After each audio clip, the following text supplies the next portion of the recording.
Halo semuanya, kembali lagi di video pembahasan soal psikologi SPPI. Kalau di part sebelumnya kita udah bahas soal figural dan juga silogismenya, di video kali ini kita akan membahas soal-soal lainnya nih. Tapi sebelumnya teman-teman, buat yang belum subscribe, subscribe dulu yuk di tombol subscribe di bawah dan juga aktifin loncengnya. Oke, kita masuk ke soal yang pertama yuk. Di sini aku punya soal yang bentuknya seperti bentuknya pecahan nih. Nah, teman-teman, untuk mengerjakan soal pecahan seperti ini, yang teman-teman harus ingat adalah operasi yang harus kita dahulukan adalah perkalian serta pembagiannya. Jadi, kita harus mengerjakan ini dulu nih. Aku kasih tanda kurung ya. Oke, kita mulai. Berarti kita punya 6 ditambah dengan, ini akan aku langsung sederhanakan ya. Karena 3 bisa dibagi dengan 3, hasilnya 1 kan ya. Jadi ditambah 2/5 sisanya. Lalu dikurangi dengan, tapi kita harus kerjakan dulu nih yang ada di dalam tanda kurung ini. 2 dibagi 1/5. Nah teman-teman, pembagian dalam pecahan itu bisa kita ganti menjadi perkalian, tapi pecahan yang di belakangnya harus kita balik. Berarti ini menjadi 5/1 atau 5. Oke. Berarti kita akan dapatkan 6 ditambah 2/5 dikurangi 10. Lalu ini bilangan bulatnya bisa kita operasikan dulu ya. 6 dikurangi 10 itu hasilnya adalah negatif 4. Ditambah 2/5. Sampai sini kita akan samakan penyebutnya. Teman-teman, kalau bentuknya dia cuma bilangan bulat ditambah dengan pecahan, maka penyebutnya atau KPK-nya itu sama aja dengan penyebut dari pecahannya, yaitu 5. Nah, untuk selanjutnya, teman-teman cukup tinggal mengalihkan 5 dengan negatif 4. 5 kali negatif 4 itu negatif 20. Ditambah 5 bagi 5, 1. 1 kali 2, 2. Maka kita dapatkan hasilnya adalah negatif 18/5. Tapi teman-teman juga bisa menggunakan cara seperti ini. Sampai step di mana negatif 4 ditambah 2/5. Nah, ini teman-teman kalau ada bilangan bulat ditambah pecahan, bisa langsung kita tuliskan sebagai berikut. Negatif 4, 2/5. Lalu, kita ubah menjadi pecahan biasa agar ada hasilnya. 5 dikali dengan negatif 4, hasilnya negatif 20. Negatif 20 ditambah 2, berarti hasilnya negatif 18/5. Jawaban yang tepat ada pada opsi yang C. Wah, gampang ya. Kalau gampang kita akan langsung lanjut nih ke soal yang kedua.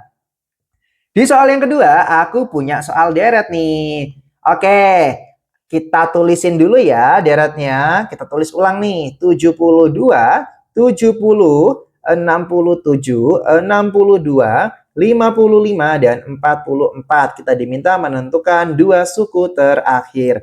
Kalau teman-teman perhatikan nih ya, dia itu angkanya akan selalu berkurang. Pasti ini menggunakan pola pengurangan nih, tapi dikurang berapa ya?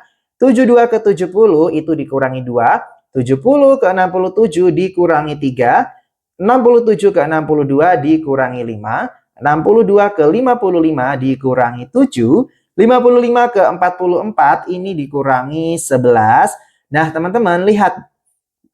Pola yang kita dapatkan ini ternyata pengurangan bilangan prima.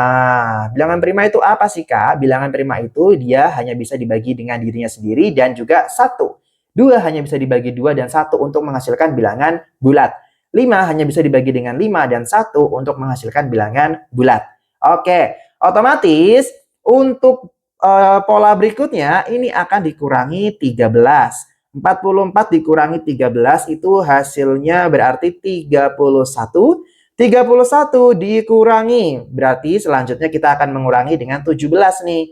31 dikurangi 17 hasilnya adalah 14. Oleh karena itu jawaban yang tepat adalah opsi C. Wah, gampang banget nih ternyata. Kalau teman-teman pengen latihan soal yang lain, aku punya rekomendasinya nih. Rekomendasinya adalah Bimbel SPPI Apta School. Nih aku liatin. Di Bimbel SPPI ini teman-teman bakal dapat mentoring online setiap materinya. Terus juga ada tryout CAT Psikologi SPPI-nya. Ada juga mental ideologinya nih tryoutnya. Ada juga video dan modul psikologi, modul mental ideologi SPPI, 3.000 plus soal dan pembahasan grup diskusi pejuang SPPI, dan lain-lainnya. Nih teman-teman, lihat. Promonya hari ini 800.000, sekarang jadi 99.000 aja. Dan akan dibimbing 1 tahun penuh. Buruan klik link yang ada di deskripsi ya. Aku tunggu loh ya. Oke, kita akan lanjut lagi ke soal berikutnya. Di soal berikutnya, aku punya soal perbandingan nih. Yuk kita bahas yuk. Perbandingan usia Andi dan Budi adalah 9:6. Jumlah usia mereka adalah 105 tahun.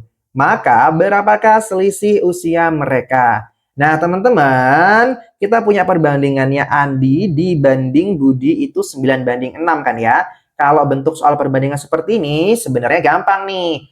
Teman-teman ingat aja, yang ditanya itu sama dengan perbandingannya yang ditanya dibagi dengan perbandingan yang diketahui dikali dengan yang diketahui. Ini rumus umumnya nih, bisa digunakan untuk berbagai situasi. Kalau di soal yang ini, artinya yang ditanyakan adalah selisihnya. Artinya, perbandingannya kita menggunakan perbandingan selisih antara Andi dan juga Budi. Dibagi dengan perbandingan yang diketahui. Yang diketahui apa nih? Ternyata yang diketahui adalah jumlah usianya. Artinya kita menggunakan perbandingan jumlahnya. Lalu dikalikan dengan jumlah usia mereka, yaitu yang diketahui kan ya. Oke, kita kerjakan yuk. Perbandingan selisih artinya 9 dikurangi 6. Nih dari perbandingannya Andi dan Budi. Lalu perbandingan jumlah artinya 9 ditambah 6 dari perbandingan Andi dan juga Budi. Dikalikan dengan jumlah usianya mereka nih, 105 tahun. Oke, maka kita dapatkan selisih usia mereka adalah 9 dikurang 6, 3, 9 ditambah 6, 15, dikali dengan 105. Maka kita dapatkan nih, 105 dibagi dengan 15 hasilnya adalah 7. 7 dikali 3 hasilnya 21. Artinya selisih usia Andi dan juga Budi adalah 21 tahun. Wah, gampang nih soal perbandingannya. Teman-teman, aku yakin pasti bisa. Nah, ini teman-teman, rumus ini bisa teman-teman gunakan dalam berbagai situasi kondisi ya untuk jenis perbandingan yang seperti ini. Oke, aku lanjut lagi ke soal yang keempat. Di soal keempat, aku punya soal figural nih. Wah, terlihatnya gampang ya. Coba deh kita selesaikan soal ini. Perhatikan figur berikut. Gambar yang tepat untuk mengisi kotak yang kosong adalah, kita cari dulu yuk polanya. Kalau dari gambar ke-1 dan kedua nih, gambar mataharinya dia tetap ya. Matahari ini posisinya tetap. Terus teman-teman, lihat nih. Ternyata gambar love di sini atau gambar hati dia akan berpindah ke kiri. Setelah berpindah ke kiri, dia akan berganti warna. Aku tulis ya, ini geser ke kiri atau pindah ke kiri. Pindah ke kiri, terus ganti warna. Oke. Selanjutnya nih, bangun yang ada di sebelah kiri, barisan bawah ke sebelah kiri, dia akan berpindah ke baris 1 tapi sebelah kanan. Dan bentuknya berubah. Ini pindah ke sini ya. Terus bentuknya berubah. Bentuk berubah. Oke.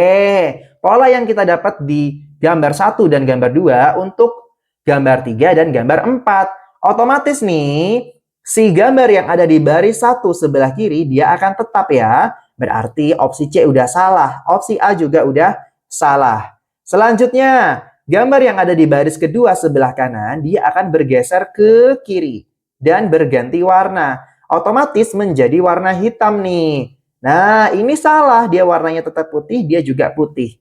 Berarti jawaban yang tepat tinggal opsi yang D. Karena nih teman-teman, satu lagi.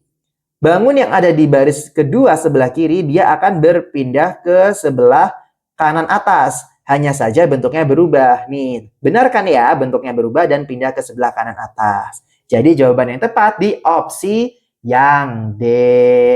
Wah, soalnya ternyata gampang lagi nih. Pasti teman-teman bisa ngerjain soal berikut. Oke, biar semakin jago nih, lihat di sini teman-teman. Ada namanya Bimbel SPPI Apta School. Linknya udah aku taruh di deskripsi ya. Nih lihat, banyak banget tryoutnya nih. Udah ada 48. Terus juga ada materinya, akses modul belajarnya, akses video belajar. Terus juga bisa ngelihat pembahasan serta peringkat nasionalnya nih.